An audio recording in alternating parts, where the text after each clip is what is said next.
লম্বা সময় অপেক্ষার পর গত বুধবার থেকে লেবাননে হিজবুল্লাহর সাথে দখলদার ইসরায়েলি বাহিনীর ৬০ দিনের যুদ্ধবিরতি অবশেষে শুরু হয়েছে। এরপর থেকে নতুন আলোচনার কেন্দ্রবিন্দু হয়ে উঠেছে গাজা ইসরায়েলি আগ্রাসন শেষ হবে কবে। এমন প্রশ্নে যখন সরব সারা বিশ্বের মানুষ, তখন জানা গেল ইসরায়েলের ৭১% জনগণ গাজা যুদ্ধ অবসানের মাধ্যমে পণবন্দীদের ফিরিয়ে আনাকে সমর্থন করছে। চ্যানেল 12-এর পরিচালিত এক জরিপে এই তথ্য উঠে এসেছে। জরিপে দেখা গেছে মাত্র 15% ইসরায়েলি এই ধরনের চুক্তির বিরোধিতা করছে, আর 14% জানিয়েছে এই ধরনের চুক্তির ব্যাপারে তাদের কোনো আগ্রহ নেই। ইসরায়েলের অ্যাসোসিয়েশন অব রেপ ক্রাইসিস সেন্টার্সের প্রকাশিত এক জরিপে 93% জানিয়েছিল পণবন্দীরা বিপদে রয়েছে। চ্যানেল 12-এর আরেক জরিপে আরও দেখা যায় 51% ইসরায়েলি গাজা ইহুদি বসতি স্থাপনের বিরুদ্ধে এবং 33% এর পক্ষে অবস্থান নিয়েছে। এছাড়া 16%-এর মতো কোনো মতামত দেয়নি।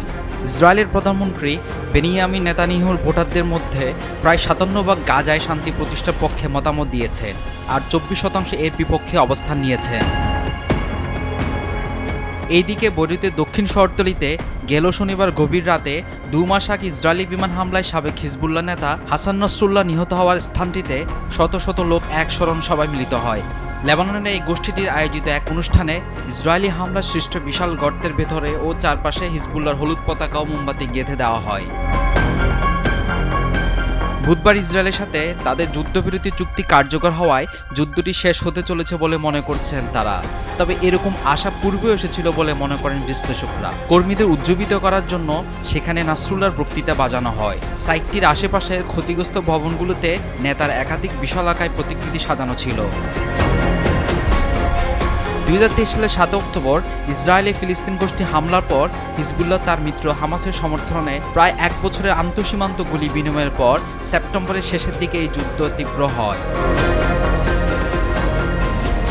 গত 7 সেপ্টেম্বর ইসরায়েলি বিমান হামলায় নাসরুল্লাহকে আন্ডারগ্রাউন্ড বাংকারে হত্যা করা হয়। ওই হামলায় আরেক কমান্ডার ও ইরানের রেভলিউশনারি গার্ডের একজন সিনিয়র সদস্যও নিহত হন।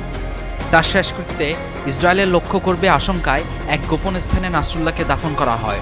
যুদ্ধবিরতির পর হিজবুল্লাহ জনসাধারণের অন্ত্যেষ্টিক্রিয়ার পরিকল্পনা ঘোষণা করেছে, তবে কোনো তারিখ নির্দিষ্ট করেনি। Ishtiaq Alam, Daily Sun.